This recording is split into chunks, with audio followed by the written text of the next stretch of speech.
Ngayon ay pag-aaralan natin ang sinasabing greatest chess cheating online na naganap nitong nakaraang taon 2025. Di umano ay napakalaki ng nakataya dito bukod sa pera, fame or karangalan. Yan ang ating pag-aaralan. Pero bago natin simulan yan, ay sasagutin muna natin ang tatlong rason bakit ba natutulak ang isang tao o ang player para mandaya sa chess online. Yan ang ating iisa-isahin sa video na ito. Pero bago yan mga kamatyas, ay sagutan muna natin ang puzzle. Or ito po yung iiwan nating puzzle for today's video. Ayan, bahala na po kayong sumagot. Sa comment section nyo ilagay. Laro ito ni Magnus Carlsen. Black siya against Grandmaster Paravian. Yan, ano kaya dito? Na blunder si Parabian dito pero tuloy-tuloy ang execution ginawang sistema ni Magnus. At ito po ay hango sa katatapos lang na World Rapid Chess Championship. Kaya napakaganda po ng Internet Chess Club. Kung kayo'y wala pa, mag-download na po kayo sa Play Store and App Store. Available po yan mga kamatsas. Pag-usapan na natin ang unang rason kung bakit natutulak ang tao o ang player sa pandaraya sa chess cheating online. Ito po yan. Ego. Ito yung mga taong walang pinipiling level sa paglalaro. Mapamaliit man ang rating mo o mataas ang rating mo. Basta dumarating sa point na nauubos na ang pasensya at hindi na niya makayanan ang kaniyang mga bugbog at pagkatalong inaabot. Hindi na niya makayanan na siya ay nabubugbog, natatalong palagi, naiinis sa sarili, hindi makapayag, kaya humahantong sa paggawa ng paraan kung bakit nandadaya sa online. Ayan, maraming ways ng pandaraya sa online. Kung hindi nyo pa napapanood ang video na ito, panoorin nyo na. Nakasaad dyan ang 5 pinaka-common na ginagawa sa pandaraya sa cheating online. Okay? Yan. Nadadrive doon na gumagawa tuloy ng paraan na kailangan makabawi ako, kailangan makaganti ako. Yan ang rason, ano? Ang ego o pride hindi makayanan kaya natutulak na mandaya at kapag nandaya na, ayun na, tuwang-tuwa na, satisfied na. Yun nga lang, syempre, medyo nakakalimutan yata ang pangamba na may balik yon at mas malaki pa ang balik. Aray ko! Ang pangalawa po na rason ay pera. Natutulak namang mandaya ang isang player dahil sa pera. Halimbawa, sumali sa online chess tournament, dumating sa point na malapit na siya sa kaduluduluhan at papatak na ng pera, makakakuha na ng premyo, ayun na, inatake na.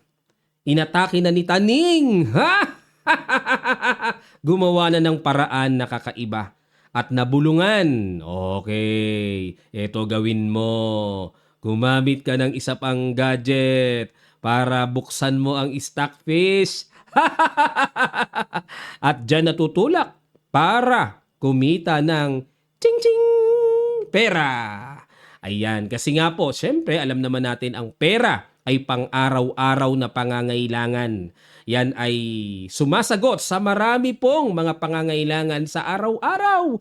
Yun nga lang, wag nating kalilimutan na palaging mas malaki ang balik, mas malaki ang lugi mo. Kumita ka man ng pera, nahuli ka namang mandaya, aray ko! Mas malaki ang balik niyan mga kamatsas. Kaya wag na wag kayong mapupukaw dahil malapit na makukuha mo na, masusungkit mo na ang premyo. At dahil online nga, naisip mo, uy, gamitan ko na lang ng engine ito. Easy money.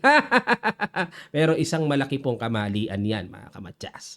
Ang pangatlo, eto matindi no? Natutulak ang isang tao o player na mandaya sa chess cheating online dahil sa fame. Ito yung hindi lamang pera ang hinahangad, kundi mas malaki. Ang gusto niya ay fame dahil lalaki ang pangalan niya, maaring dudumugin siya ng mga tao, sisikat siya, at sa anumang kaparaanan na talagang mapupukaw ang atensyon ng madlang people sa kanya at ang feeling niya ay napakasaya Kumbaga mas mahalaga sa kanya ang karangalan, ang fame na sumikat siya, kumpara sa iba kagaya ng pera, kagaya ng ego, ang tinatanaw niya ay makakuha ng malaking karangalan na talagang halos titingalain siya sa husay at sa laki ng kanyang karangalang natanggap. Yan ang tatlong rason mga kamatyas kung bakit natutulak ang tao o ang player na mandaya sa chess online mga kamatyas. Ayon sa aking pagsasaliksik. Ha? Ayan, totoong tawa ko na. Natatawa talaga ako sa aking research. Tatlong common. Number 1, ego. Pangalawa, pera. Pangatlo, fame. Dahil gustong maging sikat at talagang maging bantog. Ayan. So yan po ang mga bagay-bagay na kailangan nating malaman. At ngayon naman, isusunod natin ano ba ang sinasabi nilang pinagkaguluhan, pinag-usapan ng milyong-milyong tao sa buong mundo mga kamatyas. Ito po ang game na yon. Naganap ito nakaraang taon no, sa PogChamp Season 6, ayan, na ginagawa po ng chess.com na kung saan sila po ay nag-iimbita ng mga sikat na personalidad lalo na sa online digital platforms sa Amerika.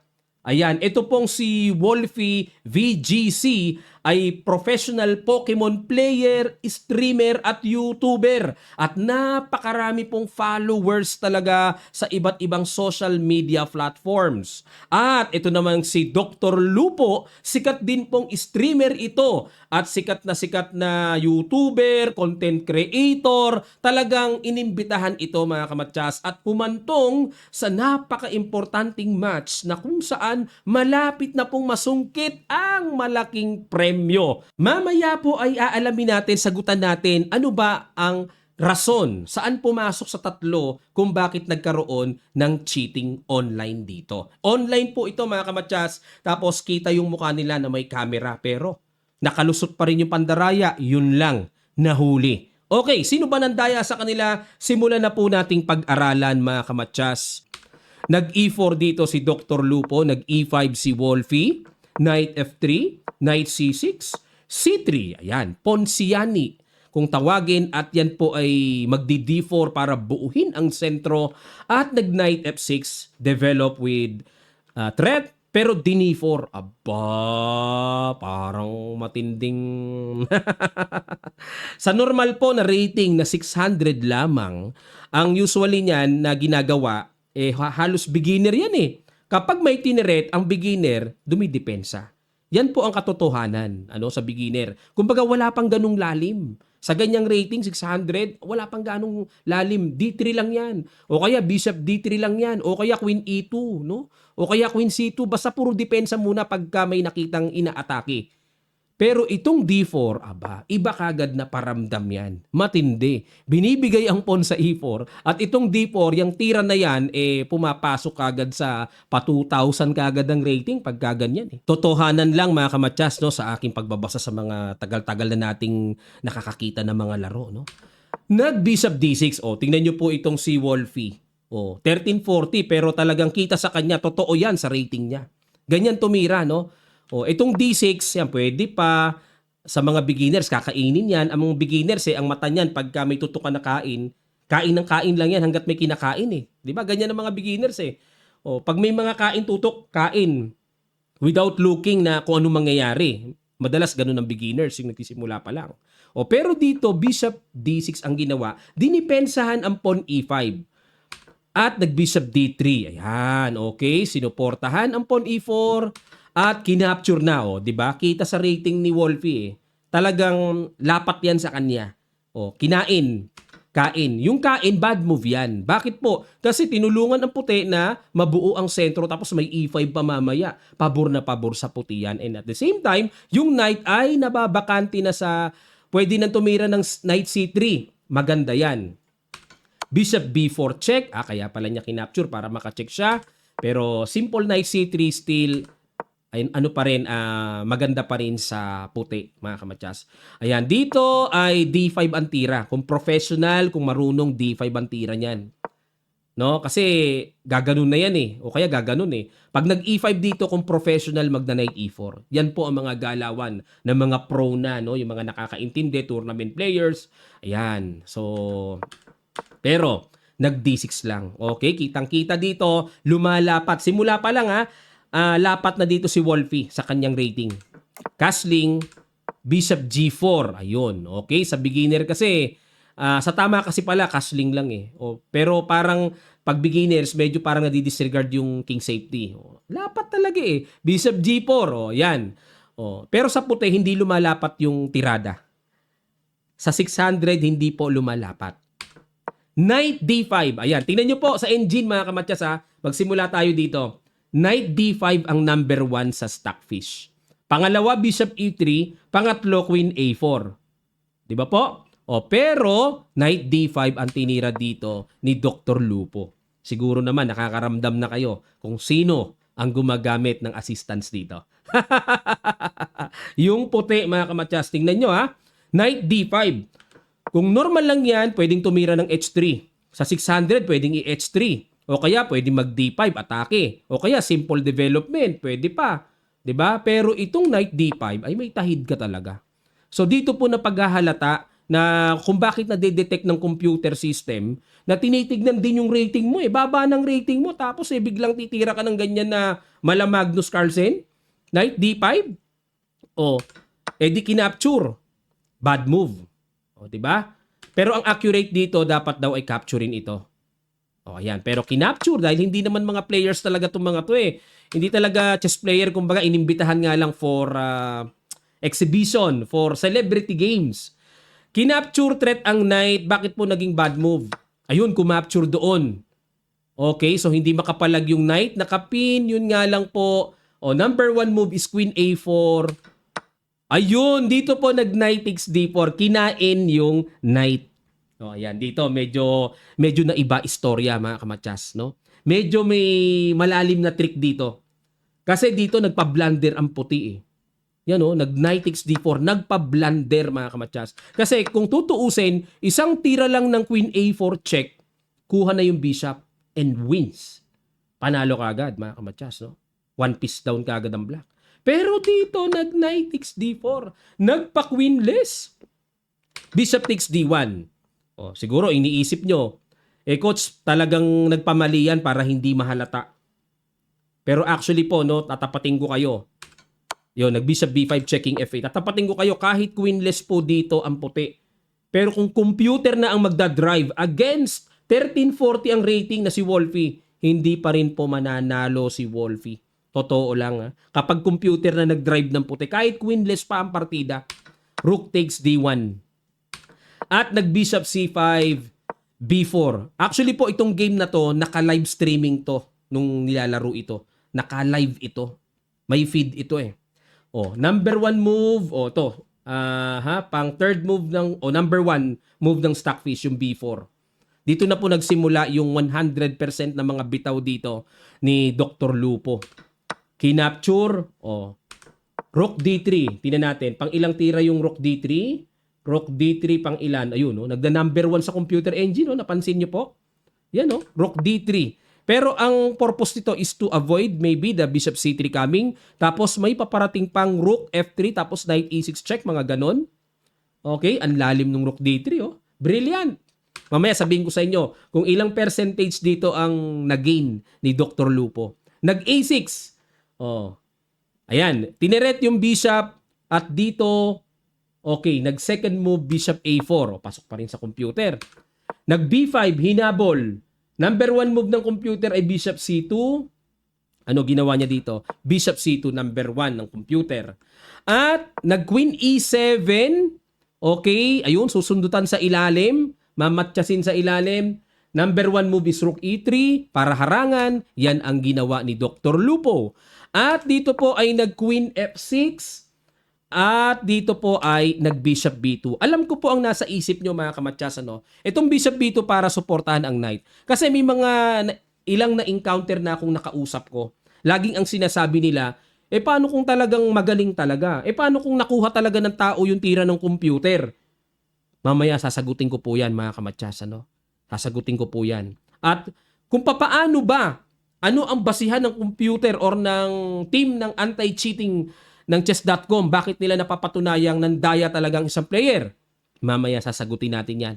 Baybayin muna natin to. Yung mga katanungan nyo sa inyong isipan. Okay, Bishop B2, dinipensahan ang knight at dito nag-queen G5. Okay, umiwas. Kasi nga po, ang threat ng Bishop B2 ay hindi lamang para depensahan ang knight na nakahang, kundi magda-knight E6, check, and then mababawi na yung pagka-queenless dito ng puti. Nag-queen G5 at dito, ayun. Queen G5, okay, Rook G3, second move ang pinili. Pero dito po ang number 1 move is H4. Okay? And then nag-Rook G3. Pasok pa rin sa computer move. At nag-Queen takes D5. Kinapture yung pawn sa D5. Ayun. At dito po, parang nilalaro lang eh. Ititira yung pang number 3, ititira yung pang number 2, i-skip muna yung number 1. Tapos babalik sa number 1 choice ng computer. Bishop B3, number 1. Nilalaro eh, no? Kumbaga parang wag mahalata, nagpapablunder din. Pero, nako, sad to say, hindi po makakalusot yung mga ganong diskarte. At nag-Queen E4. Ayan, Queen E4, number 1 move ng Stockfish ay Knight C2. Ito na. Ito na ang mahiwaga sa lahat ng tinira dito ni Dr. Lupo. Alam nyo ba, Knight C2 ang first move, yan din ang ginawa. Goodbye. Goodbye. Nako po, yan talaga. Ilang number 1 moves, ilang moves na pasok lahat sa computer engine. Knight C2. Sa human po kung human lang ang usapan, baka mag-Rook D1 lang o kaya mag-H3 kasi ang human nape-pressure na may back rank, weakness. Yan ang katotohanan. Yan ang kinaiilangan eh. Baka magpasingaw lang eh. O kaya baka mamaya gumanon lang eh. Pero dito nag-Knight C2, may threat doon. Nag-F6, tinakpan ang threat. At dito, number 1 move ay Rook E3 sa Stockfish. Ito pa rin ang ginawa ni Dr. Lupo. Pagkatapos magpa-queenless, Miss 2 lang naging 2800 ang lakas. Parang Magnus Carlsen. Aray ko! Antindi. Pag Rook E3, dito na po dahil syempre wala namang ginagamit si Wolfie, nag-Queen G6, normal na talagang human level of thinking and logic ang ginagamit, bumigay na po yung bishop sa B4. Okay, tingnan nyo, queenless dito, puti pero di makaporma ang black, sad to say. Nag-Rook E8 para mabawas-bawasan, okay, at ang ginawa dito, number 1 move, Rook G3 umiwas, tiniret ang queen, at nag-Queen E4, at dito po, ito pa isang napakahiwaga dito. Kasi nga po, sa bagay parang force naman kasi nakatreat yung knight, nakatreat yung may paparating na Queen E1 mamamatchas. Feeling ko force naman to pero still, number 1 move ng computer. To protect the knight and to protect the coming Queen E1, mamatchasin na kasi dito ang puti sa back rank. Nag-A5, hinabol ng atake ang knight. Another number 1 move, knight D5.